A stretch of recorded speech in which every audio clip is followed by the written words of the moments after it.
Guys welcome back our channel reactions पे इकरार। तो कैसे कैसे हैं आप आप लोग? लोग? ठीक है, तो हम भी ठीक हैं जी। तो गाइस आज हम देखने लगे हैं रॉकस्टार मूवी। इनकी जो रॉकस्टार मूवी है ना उसको ये बंदा एक्सप्लेन करेगा। आप देखते हैं ये अच्छे लफ्जों में एक्सप्लेन करता है या बुरे लफ्जों में एक्सप्लेन बिल्कुल, करता है। क्या करता है। और अगर आपको ये क्वेश्चन सवाल हो अपने ज़हन में कि हमें ये मूवी की कैसे समझ आएगी, समझ आएगी तो ऐसे। उसके लिए हम वीडियो के सबटाइटल हमने जनरेट किए हुए हैं ऑलरेडी। ठीक है, तो हमें इस वीडियो की सारी समझ समझ आएगी। आती है बिल्कुल। ठीक है, सो लेट्स स्टार्ट करते हैं। 3 2 1 स्टार्ट।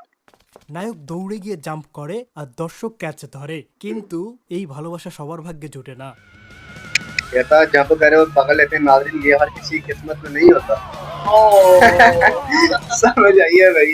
হ্যালো কাছের सही है। মানুষজন, ব্র্যান্ড নিউ ভিডিওতে जी আপনাকে जी रघु। স্বাগতম। আজকের সিনেমা রকস্টার, শাকিব খানের রকস্টার, পরিচালক আজমান রুশোর rockstar. Warm up, teaser, flowers, এই ছোট্ট কন্টেন্টগুলো দিয়ে দারুণ সম্ভাবনা তৈরি করেছিল। এদিকে কেমন হলো বড় কন্টেন্ট মানে মূল সিনেমা, তা নিয়েই আজকের এই ভিডিও। তো রুচি ঝালমুড়ি ওয়াসাবির ঝাঁঝে ঝিমুনি কাটিয়ে ভিডিও শুরু করা যাক। রকস্টার সিনেমার দৈর্ঘ্য 2 ঘন্টা 27 মিনিট। সার্টিফিকেট পেয়েছিল ইউ। বাংলাদেশ চলচ্চিত্র বোর্ডের ইউ ক্যাটাগরির নিয়ম অনুযায়ী কোনো ধরনের নগ্নতা, যৌনতা, হিংস্রতা কিংবা অশালীন ভাষার ব্যবহার থাকবে না, কিন্তু বিদেশি ভাষায় গালি দিলে কোনো সমস্যা নাই। ওকে। ধূমপান বা মাদক সেবনের কোনো দৃশ্য স্ল্যাশ দৃশ্যাবলী থাকে, তবে সেক্ষেত্রে সতর্কীকরণ স্ল্যাশ ডিসক্লেইমার আবশ্যিকভাবে থাকতে হবে। রকস্টার ডিসক্লেইমার দেয়া ছিল। পুরো সিনেমা জুড়ে स्मोकिंग কোনো करने के ধরনের दौरान মাদক সেবনের डिस्क्लेमर দৃশ্য लाजमी ছিল, होना चाहिए। তাই একটু পরপর ডিসক্লেইমার টিকার আসতো। थोड़ी थोड़ी এই देर बाद দৃশ্য ধরে डिस्क्लेमर ধরে आता था। ডিসক্লেইমার অ্যাড করার ঝামেলায় না গিয়ে পুরো সিনেমায় ডিসক্লেইমার লাগাই দিতেই डिस्क्लेमर ही পারতো, डिस्क्लेमर যেমনটা लगा। অনুরাগ কাশ্যপ করেছিলেন বোম্বে ভেলভেটে। সিনেমা হলে পুরো চলচ্চিত্রের সব দৃশ্য ছিল ডিসক্লেইমার। যা বাবা, টিকারে আর কোনো ডিস্ট্রাকশন থাকলো না। যাই হোক, রকস্টারে ফিরি। সিনেমার পরিচালক আজমান রুশো, উনি প্রচুর বিজ্ঞাপন বানিয়েছেন। 1 মিনিটের কন্টেন্টে তার শক্তিশালী আয়ত্ত আছে। সেটা আমরা রকস্টারের প্রমোশনাল কন্টেন্টগুলোতেও দেখেছি। টিজার, ফ্লাওয়ার্স দারুণ হয়েছিল, কিন্তু উনি যখন 2.5 ঘন্টার গল্প বলতে গেছেন, জিনিসটা গুলিয়ে ফেলেছেন। টিজারে যেমন আপনি ভিজুয়াল দিয়ে ইমপ্রেস করতে পারবেন, সিনেমার ক্ষেত্রে তা যথেষ্ট নয়। প্রয়োজন একটা শক্তিশালী গল্প। अच्छा সেখানে ধরা খেয়েছে রকস্টার। রকস্টারের গল্পটা আজমান রুশোর, এদিকে স্ক্রিন রাইটার নুসরাত মাটি। সাধারণত গল্প বাটারফ্লাই ইফেক্টের মাধ্যমে বড় টেনশনে পরিণত হয়, কিন্তু রকস্টার হেঁটেছে ভিন্ন পথে। এখানের অস্ত্র কোইন্সিডেন্স। গল্পে লজিক্যাল চেইন রিয়াকশন নেই, দৃশ্যের কানেকশন নেই, শুধু ओ কোইন্সিডেন্স আর भाई ये क्या खाई কোইন্সিডেন্স। जा কোনো रहा है? রাইটারের কাছে যখন পর্যাপ্ত এলিমেন্ট থাকে না, তখন সে काफी नाजुक কোইন্সিডেন্সের साहाয্য काफी নেয়। কিন্তু এই नजर সস্তা अच्छा। পন্থা বারবার অবলম্বন করার কারণে রকস্টারের গল্প লাগে খাপছাড়া, প্লট লাগে আর্টিফিশিয়াল, দৃশ্যের ট্রানজিশনে লাগে খটকা, পর্দায় জাস্ট জিনিসগুলো ঘটে খুবই র্যান্ডম ভাবে ঘটে। এজন্য ড্রামাকে অনুভব করা যায় না, কানেকশন ফিল করা যায় না। ফলাফল গল্পের উপর ট্রাস্টটা উঠে যায়। এরপর মনে হবে কখন শেষ হবে, কখন শেষ হবে। 2.5 ঘন্টা সিনেমা अच्छा 5 ঘন্টা মনে হয়। বিশেষ করে শেষ অ্যাক্টে প্রত্যেকটা দৃশ্যের পর মনে হবে এখানেই বুঝি সিনেমা শেষ, কিন্তু না। আরেকটা কোইন্সিডেন্স, আরেকটা इतना हर চ্যাপ্টার है শুরু। ये तो এই लगा रहे যন্ত্রণা फिल्म खत्म होने চলমান। लगी है এদিকে लेकिन সিনেমার ডায়লগও শুনতে खत्म উইয়ার্ড नहीं होती। লাগে। সবাই শুধু ফিলোসফি ঝাড়ে। মনে হয় প্রত্যেকটা চরিত্র पूरा फलसफा ফিলোসফিতে झाड़ते। মাস্টার্স করেছে। সিনেমার আরেক বড় সমস্যা অস্পষ্টতা। কোন সময় কোন স্থান তা কনফিউশন তৈরি করে। কোন ইভেন্ট কোথায় হচ্ছে, কখন হচ্ছে, সেটার কোনো ইনফরমেশন নেই। আর যেখানে ইনফরমেশন রেখেছে সেখানেই প্যাচ লেগেছে। মানে এখানে যদি খেয়াল করি 2026 সাল, এর 4 বছর পরে দৃশ্য আছে সিনেমায়, তার মানে 2030 সালের গল্প। ফিউচার দেখে ফেলেছি।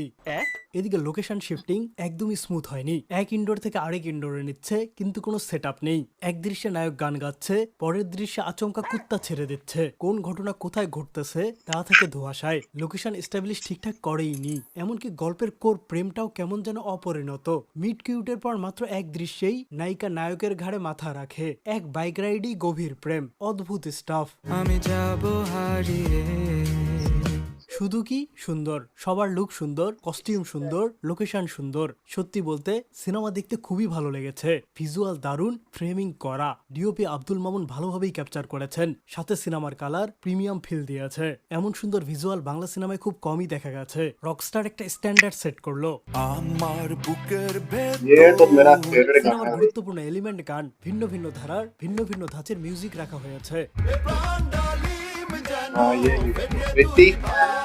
কিছু গান দৃশ্যের ইমোশনকে ক্যারি করেছে, কিছু গান গল্পকে এগিয়ে নিয়ে আছে। সত্যি বলতে সবগুলো গানই ভালো, अम्मा শ্রুতি की মধুর। এর মাঝে আমার दूरी পছন্দের था। গান বেশ কিছুদিন। বেশ কিছুদিন আমাতে তোমার মন লাগে না তাই। এই গানের শুরুতে শাকিব খান একটা ঝাঁকুনি দেয়। আমি এমন ঝাঁকুনি দেই রুচি ঝালমুড়ি খেলে। ওয়াসাবির ঝাঁজ জাজে পাগল বানিয়ে দেয়। রকস্টারের স্বাভাবিকভাবে অনেক কনসার্টের দৃশ্য ছিল, সেখানে দর্শকদের উন্মাদনা, পাগলামি ভালোভাবে ক্যাপচার করেছে। এর নৈপথ্যে রুচি, ঝালমুড়ি, ওয়াসাবি, জাজে পাগল হয়ে যাবি। এটা अभी ये खाओ आप भी ऐसे हो जाओ। ভিএফএক্স বেশ কোয়ালিটি প্রোডাক্ট ডেলিভার করেছে। টিজারের যেসব ভিজুয়াল নিয়ে সমালোচনা হয়েছিল, এই কম সময়ের মধ্যে সবগুলোই ঠিক করেছে। করিম জুটমিলস কিভাবে কারাগার হয় সেটাও সমাধান করেছে কিভাবে? এগুলো রিমুভ করে। এদিকে বড়সড় ব্লান্ডারও আছে। শাকিব খানের গলার ট্যাটুতে লেখা 1311 কখনো সেটা উল্টে গেছে।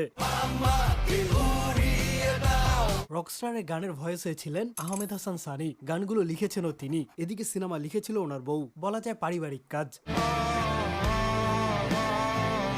গানগুলো বেশ ভালো, কিন্তু হিরোর কণ্ঠে ধাক্কা দিয়েছে। প্রথমবার শাকিব খান যখন গান আজকে শিকার তুমি কালকে শিকারি ডিসকানেক্ট লাগে, মনেই হয় অন্য কেউ গাইছে।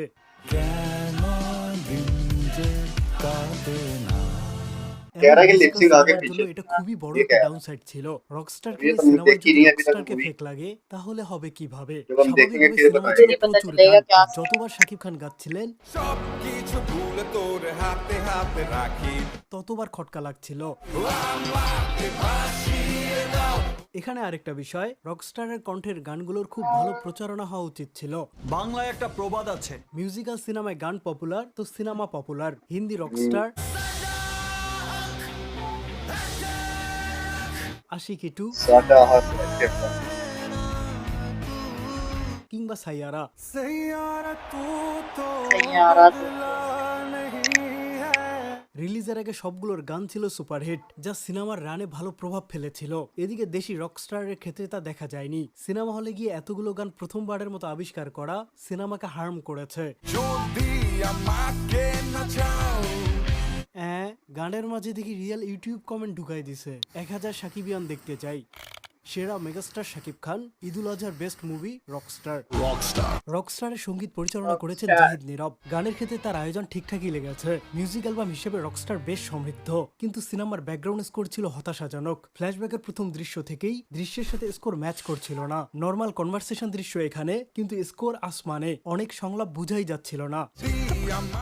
এবার অভিনয়ে আসি। শুরুতেই Rockstar Shakib Khan Where is the goon?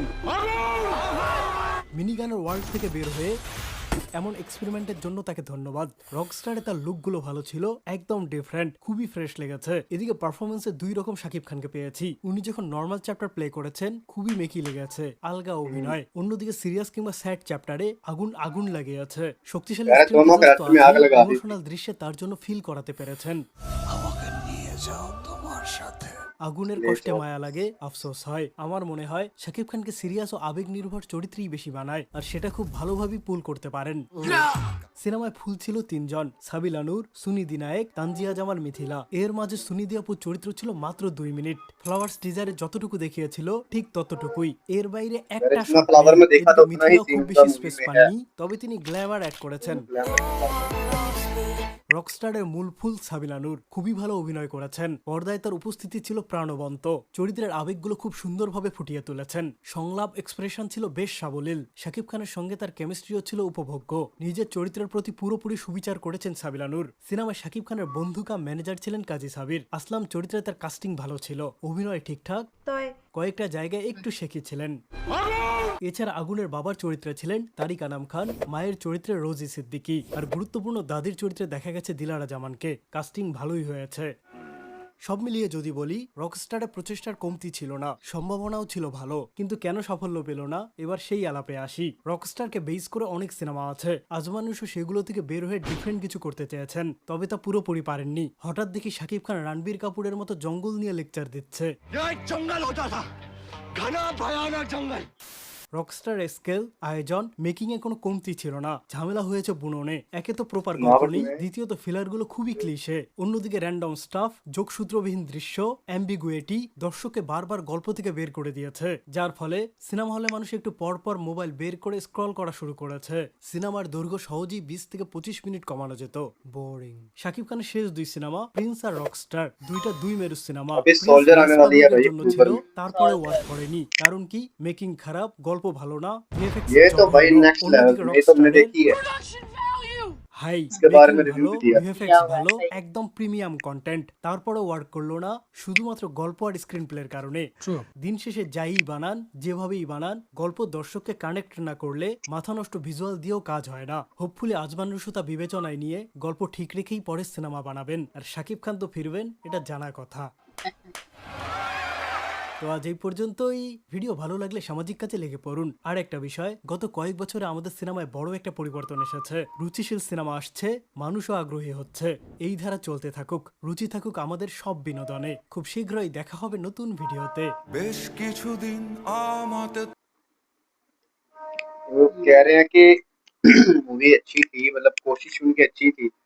अभी हमने देखी नहीं है, हमें ये नहीं, हम कुछ भी नहीं कह सकते इसके बारे में कि भाई क्यों इस तरह की बातें वो कर रहा क्यों है। कर रहा है? कि जो फिल्म के डायरेक्टर हैं उसके बारे में उसने बोला कि उन्होंने कोशिश की है, लेकिन हमें उम्मीद है कि इससे जो अगली कोशिश करेंगे वो ज्यादा बेहतर होगी। बेहतर होगी, ये तो उन्होंने है। बोला कि जो शाकिब खान की एक्टिंग है वो काफी अच्छी थी, स्टार्ट में भी हाँ। और फिल्म के एंड पे जाके भी, कुछ सीरियस वाली भी, और जो मतलब मोटी सा कैरेक्टर उन्होंने प्ले किया वो भी काफी अच्छा था। ठीक है, लेकिन जो उन्होंने गानों में, मतलब जो स्टेज पर गाने थे उनकी वो लिपसिंग फिर में हो थोड़ा ही बहुत जाता है आगे ना, पीछे। इतने सॉन्ग आए हैं तो फिर थोड़ा सा तो हो ही ठीक जाता है, है ना ऐसे। अभी कितने को मूवी में सॉन्ग थोड़ा याद बहुत कर नहीं होना चाहिए मेरे हिसाब से। ठीक है, बाकी आपको, अगर आपने देखी है मूवी तो आप हमें कमेंट करके लाजमी बताएं कि भाई जो ये बंदा कह रहा है क्या ये सच है, कि आपको ऐसा कुछ लगा है। ठीक है, हम भी जब मूवी देखेंगे, ठीक है, अभी तक मूवी बॉक्स पे ये मूवी मुझे नहीं मिली, प्रिंस मिल गई थी, प्रिंस हमने देख ली थी, ऐसा ही तो ये जब मिलेगी तो इसको भी लाजमी देखेंगे। लाजमी तो मिलते हैं देखेंगे। नेक्स्ट वीडियो में, तब तक के लिए अल्लाह हाफिज। हाफिज।